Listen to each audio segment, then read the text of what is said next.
Time isn't broken, Bishop. We are. But you can still change everything. This future, this graveyard, this should have never happened. Then rewrite it. It's all in your hands now.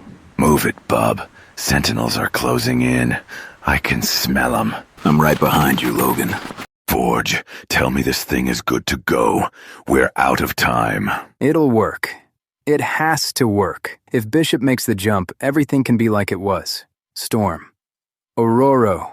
We'll set it all right. You, rebels, built a working time portal. I guess we get creative when we're desperate, bub. They found us. 30 seconds until breach. This is it. Go, Bishop.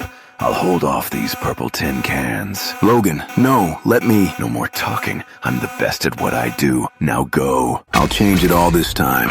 I swear. This time, I'll change it all.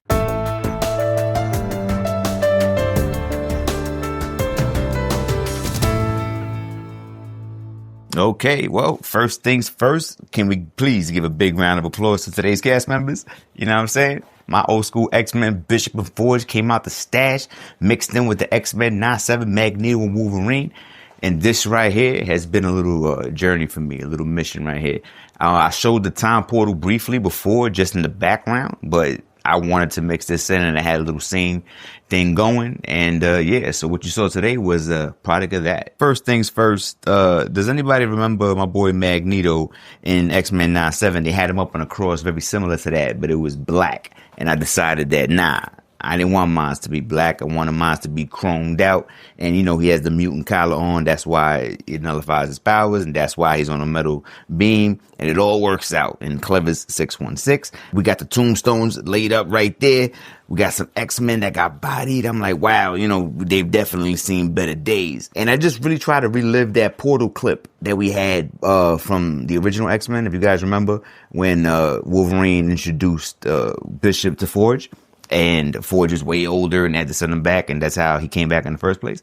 So, yeah, I was just mixing that up. And then I threw Magneto in the mix because that looked like he was getting crucified. And he looked like he belonged in, you know, the future and whatever. And it made perfect sense to me. Had a little Sentinel back in the days and we slapped him in there, too. So these are actually two different 3D print projects that I put together to make one scene because I'm building up to something bigger. But this went together for the video, and I thought that both of these complemented each other well. So what did I do here? Well, let's break it down. So this right here is not actually one just 3D file. This is actually two different 3D files that I had going on. One for the time portal and then one for the Magneto, you know, X thing that they got going on over there.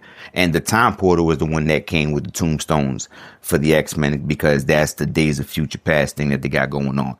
So let's break it down one by one. And the time portal was such a simple design when you really think about it. It's really just an X disc and then two halves that's really the same. So this right here is just a flat disc with an X in it. And I printed this in like 45 minutes or something like that. This was super quick. And the time portal was just a half hollow gray shell with the yellow front. And what I like about the time portal is because it's hollow, I was able to open it up. I put the lights inside, which is just some flat lights, and then boom, I stick it back together. So that's why I didn't want to glue mines. I could have glued mines together, but I was like, nah, I wanted to snap in and out so that I could just do whatever I want to do. And plus, when I unplug it, I could put the plug back inside, click it together, and I'll be all good to go. See, the inside of the time portal, I have a whole bunch of lights, which I got for like $5 at Five Below, but there's plenty of space to put the little plug inside, put it on the shelf when it's not plugged in.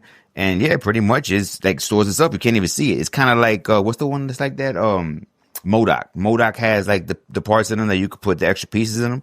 This is kind of like that.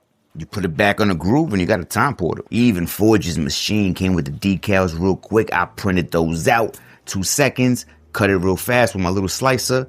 And we good to go. Yo, it looked like Forge was really getting busy on here. And if I really wanted to, I can get busy and start painting it and doing all types of different colors and stuff like that. But I'm really trying to work my way up to things like painting, which is I'm probably going to do my next go round, but not this one. Even all of the tombstones, which I think is super dope. It really makes like a sense of realism for the room.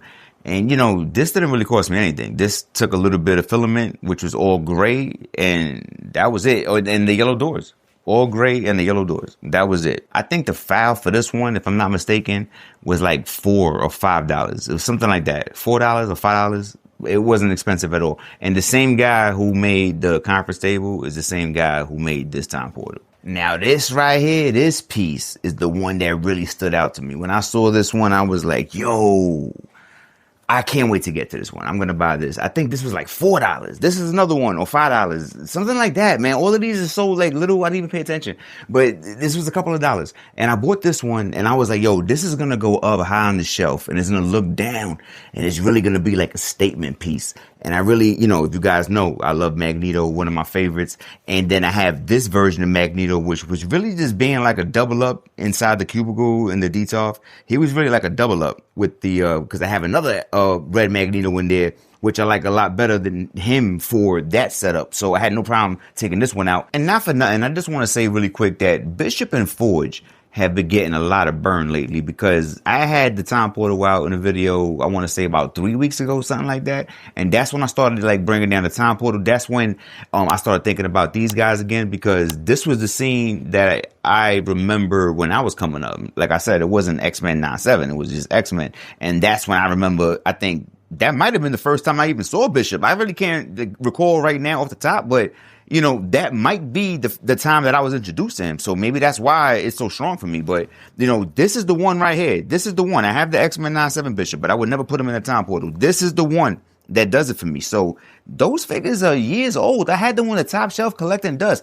They was fighting Sauron. Like, they was up there. I wasn't thinking about those guys. And then the 3D printing, like I said, for a couple of dollars, I got this file for like a few dollars, has me thinking about them all over again, like they brand new. I got new figures. I got the new Punisher. I haven't opened it. I got the Punisher double pack. Nick Fury. I haven't opened none of them. I've been playing with Forge and Bishop and this old school Sentinel, you know what I mean? Which is the perfect size to go right here with what's going on. You know, it's just, I just want to say that, you know, the creativity that you could do when you put your mind to it, and, you know, you don't always have to be chasing. This right here has made me happier than a lot of things that I've had going on for a minute. A lot of things that I've picked up have not done what this project has done for me. So I just want to put that out there really quick. And look how easy it is to take out Magneto. And Magneto was in there. I popped off his hands to slide the bracelets on, and then I slid the bracelets on to the top. And that's how that goes on there. See, I didn't know how to get the feet in. So, you know, I was like, you know what? I'm just going to use this for a stand. And yeah, that's fine. You know, whatever. I'm not sure if the feet pop off, like they go back on or whatever. I've never tried to pop anybody's feet off, and I'm not going to start now, and not with Magneto. So this is good enough for me. And he just clicks back in. No problem. And Magneto's good to go. The side pieces of this were separate, but I glued it together because I'm going to have it high up. You know what I mean? And I think you had to glue it regardless, because it was like so nimbly put together that I think anything could have knocked it off. So I was like, you know what? I already had the glue from the conference table. So I was like, you know what? I'm just going to put a couple of drops of glue on each side.